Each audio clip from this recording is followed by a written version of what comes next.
Hey guys, DesolatorMagic here, and an update on the ongoing drama that is the 5-card ban. And I wish I could come up with a clever nickname, but 5 just isn't a very exciting number.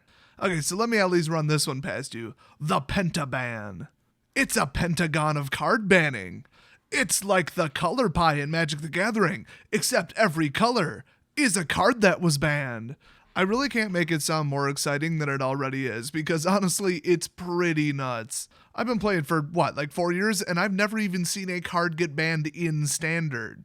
So anyway, the word on the street is most people think that perhaps Wizards should have banned Aetherworks Marvel instead of Emrakul, because that was the actual problem.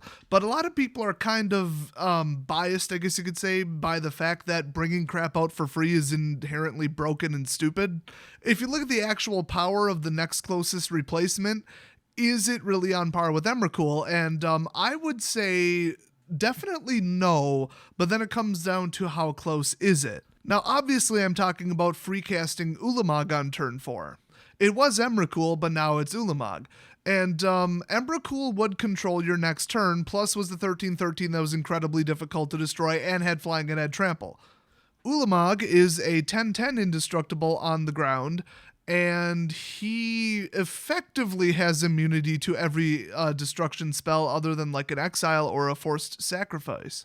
He doesn't have trample, but I would say that it's just as bad that he eats your deck 20 cards at a time when he swings, because in 2 to 3 turns you're dead. In fact, turn 4, 3 turns.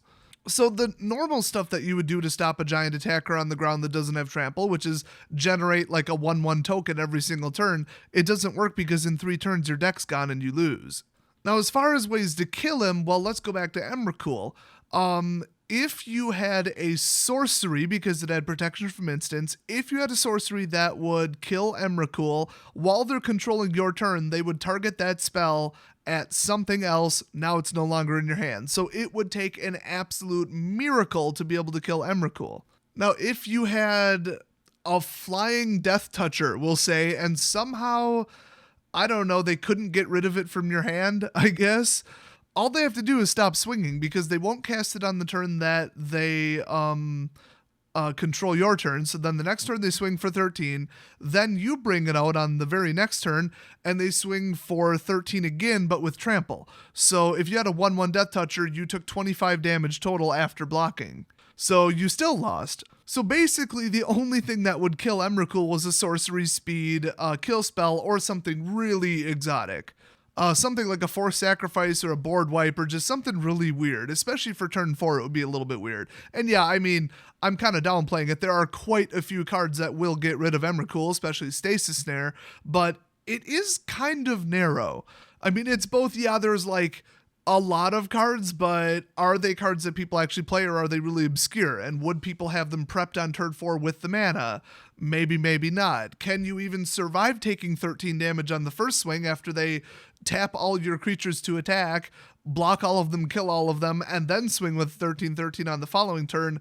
Now you get control of your next turn back. I mean, can you even come back from that? Was the 13 damage even lethal? In most cases, no, but their deck also does other things, and now you're starting with, at most, 7 health. Or not starting, but resuming the game now that Emrakul's dead. And then, what's to stop them from generating a little bit more energy and activating Aetherworks Marvel again? Strangely missing from Aetherworks Marvel's ability is exile Aetherwork Marvel, or sacrifice it. You really don't want to be able to activate that twice. It should be a single shotter. If it whiffs, oh well, you just lost. So then the deck would be a Suicide Glass Cannon.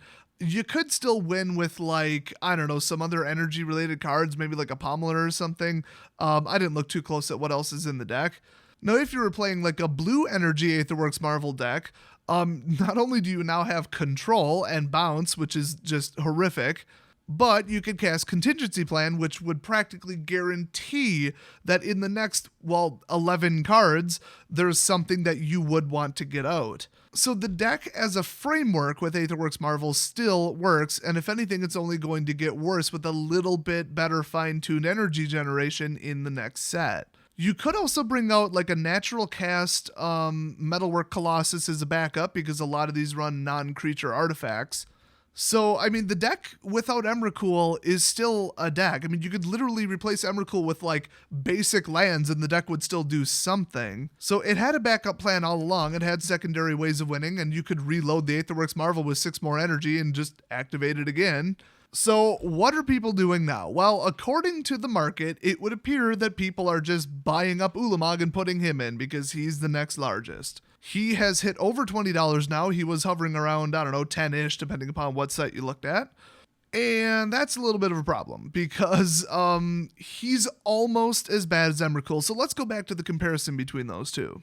The number of total permanents and spells that can stop him are approximately the same as Emrakul. I mean, just purely mathematical, how many ways to stop him, it's really low. Basically nothing can realistically -10 him, so that's out. Force stacking, I mean, those are obscure, they're expensive, and they typically are sorceries. I don't even remember which ones rotated out with Origins. Death Toucher can't block and kill him, so, I mean, you're left with next to nothing. You basically have to exile him with something resembling Stasis Snare.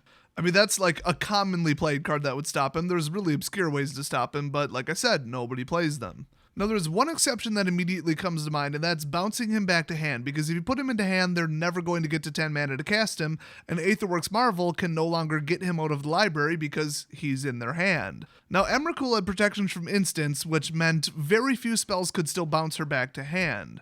With Ulamog, now anything can bounce him back to hand, and there's more than a couple spells that do that.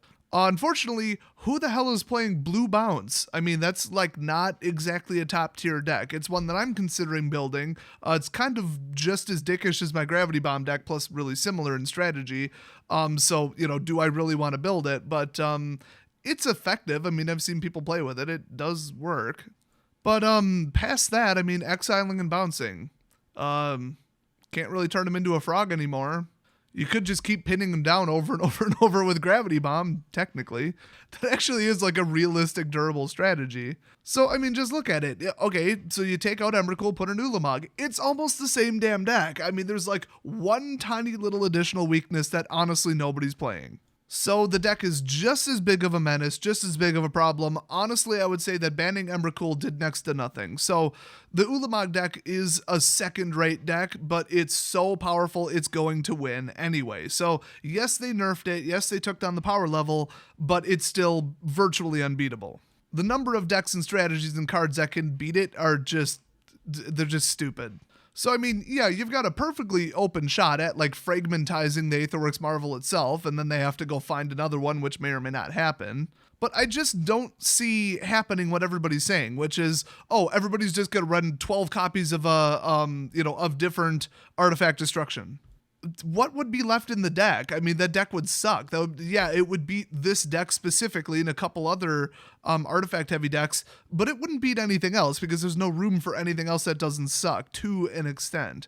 If it was deeply blue with a lot of scry and draw control, and then you had like gigantic like Garrus Masterpiece and Leviathans and Sphinxes and stuff in there, plus counter spells, yeah, you'd probably have a pretty solid deck, but, you know, the whole I'm going to counter stuff X% of the time while bringing out giant creatures, it always has been a deck archetype in blue, and I think it's more playable than ever right now, but I don't think in general that that's a good deck. So your chances of stopping a Marvel-based deck are pretty low unless you built it specifically to beat a Marvel-based deck, because, you know, destroying indestructible creatures, stopping energy-based activated abilities, and blowing up artifacts, those aren't the most common things in the world. Like, if you're playing white, red vehicles, yeah, you probably got an entire sideboard full of artifact destruction, but then you already lost the first game. Are you going to draw into what you need, plus still be able to bring out something that wins, like a creature to crew and a vehicle, while also pulling the third category, which is artifact destruction? I think that's a little bit unrealistic. So my summary is the Aetherworks Marvel decks still really can't be beaten reasonably. It at least would win 60 or 70% of the time against the average deck. You can sideboard your way out of it pretty easily, but if it's already came to that point, all they have to do is beat you once or go to the time limit. That's just a little bit too narrow, a little bit too unbeatable. And I have to mention, there have been decks this powerful before, especially with Khans of Terrakir, like Esper Control, Esper Dragons. That deck was just completely mental. But I think people have such a big problem with the Aetherworks Marvel decks because you're bringing out something for free. It's like cheating. It resembles cheating at the game. Oh, you've got Ulamog. Good luck ramping up to 10. Your whole deck is built on ramp. You've got Scions. I hope I don't destroy your Scions. Oh, look, you finally got him out. You deserve to win. Yay. Okay, no, you're putting Ulamog in there and then, oh, turn 4, tap this, do this. Oh, look, Ulamog's free. I didn't have to pay the 10. Woo, I broke magic. It doesn't have a good feel to it. The deck just feels dickish, broken, and cheatery. So I think that's why people have a bigger problem with it than anybody else. And people were getting like really sour over this deck. And I think that's why Wizards took the really, really drastic and almost effective step to nerf it a little bit. Do I think that they'll include Aetherworks Marvel in a secondary emergency ban along with that stupid goat? Which apparently is a cat. I'm going to keep calling it a goat because honestly, Felidar anything looks like a goat. Look at the other cards. It's not a damn cat. If anything, it's like a jackalope, which is a mythological creature from the Southwest. So the Felidar jackalope is going to ruin standard until Wizards pulls their head out of their butts and decides to ban it out of cycle. Will they take Marvel with it? And in fact, if they take Marvel with it, have Emrakul back. I mean, honestly, I wouldn't say it's unreasonable to invest a little bit in Emrakuls if they hit, I'll say $4 or less. I think they might bring Emrakul back because you could put her in like a Delirium-ish deck and maybe get her out in a reasonable amount of time, but like a much more fair amount of time where your opponent has time to actually plan, and adapt and prepare a removal spell. And yeah, I mean, but you got to pay 8 or 9 for her minimum in a Delirium style deck. That's pretty reasonable. I mean, that's, the Ulamog decks with green ramp and Scions and, Cryptolith Right and all that to get them out. Those decks were pretty fair. They were beatable. They were good, they were strong, but they were fair. So I would say that in my prediction, and in an ideal world where Wizards is super hands-on and willing to admit their mistakes, which honestly is debatable whether they're at that point or not, they will ban Aetherworks Marvel, unban Emrakul, ban the stupid little goat cat, and honestly, they're probably going to have to ban one or both of those two that were printed as a masterpiece, but also were in the set. It's Planar Bridge and what the hell's the other one? Oh, of course, Paradox Engine. I mean, yeah, it costs 5, and yeah, it doesn't have Indestructible, but there are so many combos, and it's so easy to ramp to 5. If you don't believe me, you might want to reserve comment until you see my next video. It's going to be more depressing than looking at memes for 12 hours straight. I might have to put a suicide hotline number at the end of the next video. It's going to be covering all of the unfair and infinite combos and way too early game combos that will win the game on turn 3, 4, or 5. Oh, obviously involving Aether Revolt. So Standard is already a disaster. I mean, Wizards admitted, yeah, Emrakul's too powerful, that deck's too powerful, Smuggler's Copter's too powerful, the state of Standard is a joke, we agree with everybody who took the poll, and Aether Revolt is only going to make it worse. So it would seem that my initial and ongoing review and response to Aether Revolt is 100% accurate. It's broken, it's unfair, it's too powerful, too many decks are going to dominate, and the combos are just modern level stupid. The only redeeming quality of Aether Revolt is, one, they printed it so damn powerful, it's literally the only thing they could have done to make a 184 card set worth a damn thing from a box EV standpoint. And two, they're willing to ban the living crap out of everything it takes to make Standard playable again and make America great again. Or at least make Kaladesh great again. I think they should build a wall to keep all of the Aetherlings out.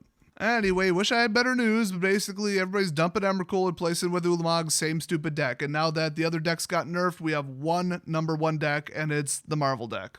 Oh well, hopefully Wizards does something about it.